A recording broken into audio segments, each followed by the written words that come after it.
Assalamualaikum warahmatullahi wabarakatuh.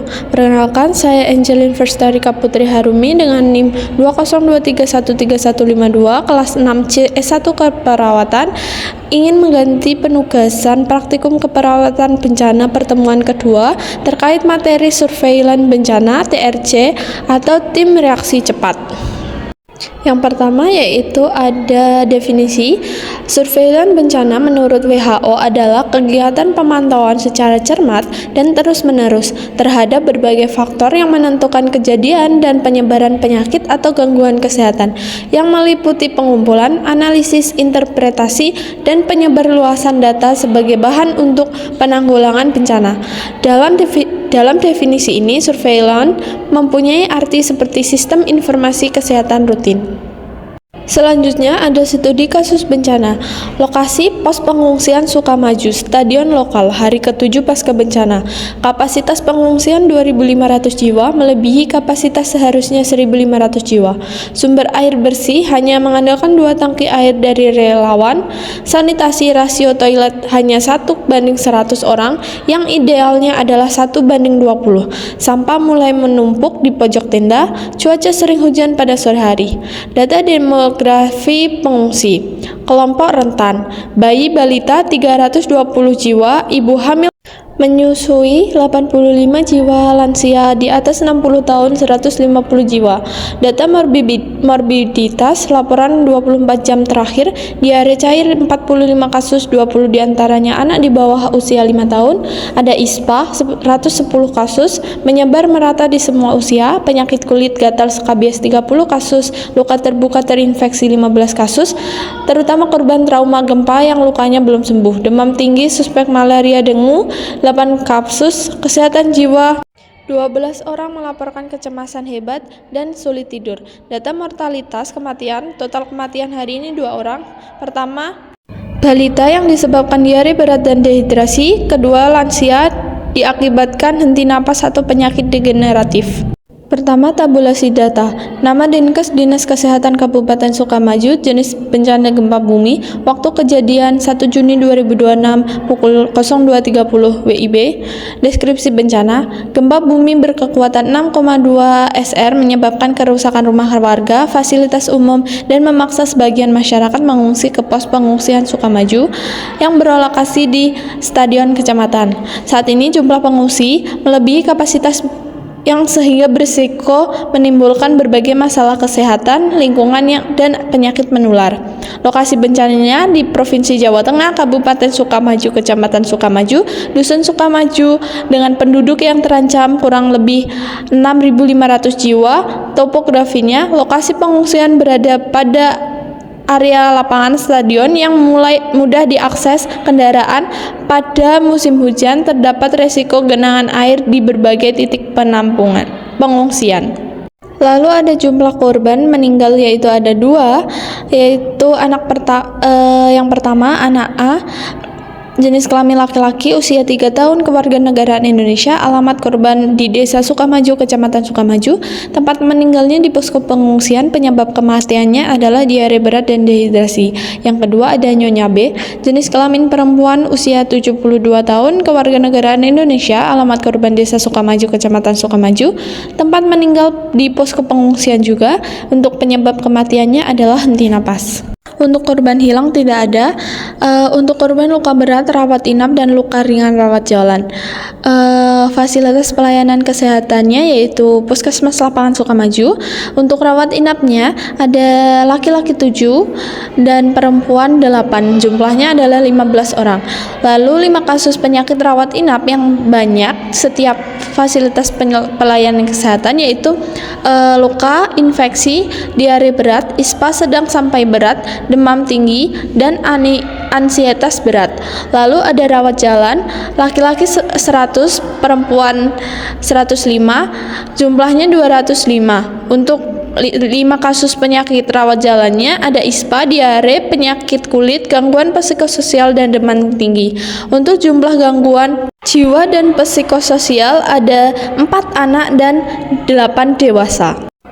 Lalu ada jenis penyakit yang berpotensi KLB berupa ISPA, diare cair, penyakit kulit, luka terbuka terinfeksi, demam tinggi suspek DBD malaria, dan gangguan kesehatan jiwa seperti cemas dan insomnia.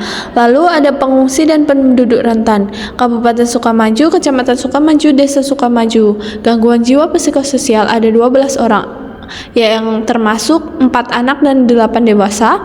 Jumlah pengungsi laki-laki 1.200 jiwa, perempuan 1.300 jiwa. Jumlah pengungsi keseluruhannya 2.500 jiwa. Untuk kakaknya 625. Jumlah penduduk rentannya bayi 120 jiwa, balita 200 jiwa, bumil 35 jiwa, buteki 50 jiwa, cacat laki-laki ada 7 dan perempuan 5, lalu lansia laki-laki ada 70 dan perempuan 80. Jumlah keseluruhannya bisa dilihat di sini. Pengungsi 2.500, gangguan jiwa psikososial 12 orang, bumil buteki 85 orang, cacat 12 orang, lansia 150 orang, bayi balita 320 jiwa, dan jumlah kakaknya ada 625 kakak. Selanjutnya ada fasilitas kesehatan yang rusak. Yang pertama, Puskesmas Sukamaju itu kondisinya rusak sedang dan masih bisa berfungsi. Terus ada Pustu Desa Sukamaju itu kondisinya rusak ringan dan masih bisa berfungsi. Yang ketiga ada Poskesdes Dusun Sukamaju itu kondisinya adalah rusak berat dan fungsi pelayanannya tidak berfungsi. Selanjutnya, fasilitas umum. Akses ke lokasi kejadian krisis mudah dijangkau menggunakan kendaraan roda 2 dan roda 4 atau ambulans, karena lokasi pengungsian berada di stadion lokal yang dapat diakses melalui jalan utama. Sukar karena sebagian jalan tertutup reruntuhan bangunan dan beberapa ruas jalan tergenang air saat hujan sehingga memperlambat distribusi bantuan, dan lokasi berada di daerah perbukitan dengan akses jalan sempit dan berkelok. Jalur komunikasi yang masih dapat digunakan yaitu jaringan telepon seluler masih dapat digunakan untuk koordinasi petugas kesehatan, relawan, serta pemerintah daerah. Lalu keadaan jaringan listrik baik. Air bersih tidak cukup karena kebutuhan air bersih hanya mengandalkan 2 tangki air bantuan relawan sehingga belum mencukupi kebutuhan 2.500 pengungsi. Selanjutnya, kondisi sanitasi dan kesehatan lingkungan di lokasi penampungan pengungsian.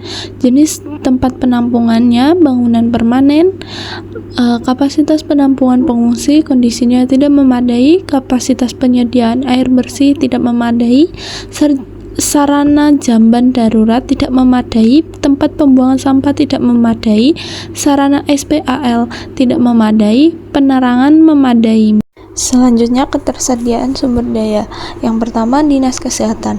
Perbekalan kesehatan, ada obat dan bahan habis pakai itu tidak cukup, alat kesehatannya cukup, bahan sanitasi seperti kaporit, PAC, aquatab, kantong sampah repelen lalat tidak cukup, persalinan kit cukup, SDM tidak cukup, sarana pendukung pelayanan kesehatan, transportasi operasional pelayanan kesehatan cukup, alat komunikasi cukup, sarana listrik cukup.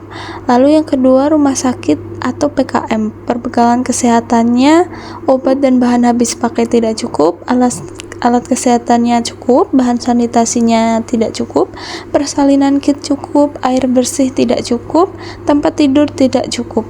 Sarana pendukung pelayanan kesehatan yaitu transportasi operasional pelayanan kesehatan cukup, alat komunikasi cukup, sarana listrik cukup. Selanjutnya, kebutuhan tenaga kesehatan di Vaskes Puskesmas Lapangan Pos Pengungsian Sukamaju.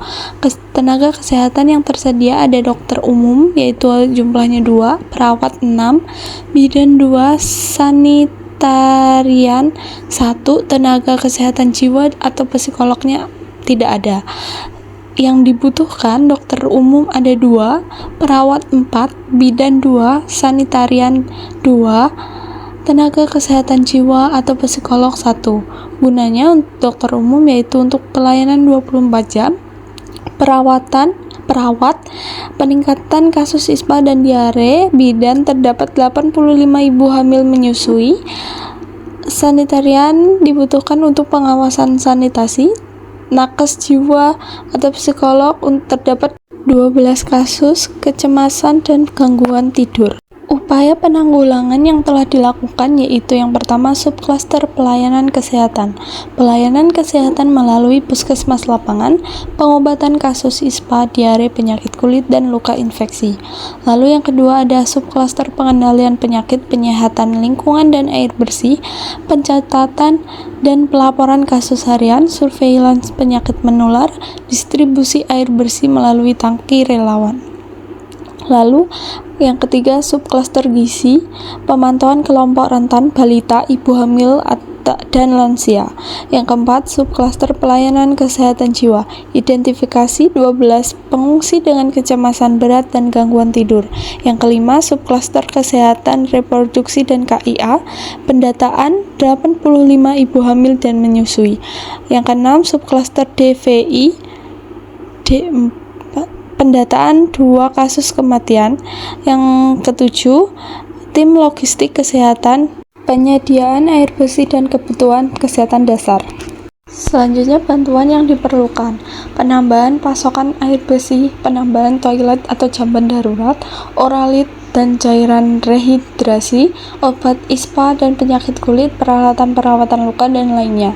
Rekomendasinya, melakukan investigasi dini terhadap peningkatan kasus diare untuk mencegah KLP, menambah fasilitas air bersih dan jamban darurat sesuai standar pengungsian, memperkuat surveilan penyakit menular terutama diare, ISPA, dan DBD, melaksanakan promosi kesehatan terkait PHBS dan cuci tangan pakai sabun, melakukan pemantauan kesehatan kelompok rentan secara berkala, menyelenggarakan dukungan kesehatan jiwa dan bagi pengungsi yang mengalami stres pasca bencana, meningkatkan koordinasi lintas sektor untuk pemenuhan logistik, kesehatan, dan sanitasi lingkungan. Berikut adalah insiden rate sederhana, yaitu jumlah kasus baru dibagi jumlah orang yang beresiko dikali 100.000, yaitu 45 kasus dibagi 2.500 orang yang beresiko dikalikan 100.000. Hasilnya 1.800 kasus per 100.000 penduduk. Hari ke-6 15 kasus, hari ke-7 45 kasus. Kenaikan kasus yaitu 45 dikurang 15 yaitu 30 kasus. Yang terakhir yaitu rekomendasi intervensi. Yang pertama, menambah tenda lokasi pengungsian untuk mengurangi kepadatan, lalu menambah jamban darurat dan pengelolaan sampah, lalu aktif case finding diare dan ISPA. Keempat, penyediaan oralit dan zinc untuk balita, pembentukan kader kesehatan pengungsi, ruang ramah anak dan dukungan psikososial, screening gizi balita, serta pemantauan ibu hamil dan lansia. Sekian itu saja yang bisa saya sampaikan. Jika ada salah saya mohon maaf. Terima kasih. Wassalamualaikum warahmatullahi wabarakatuh.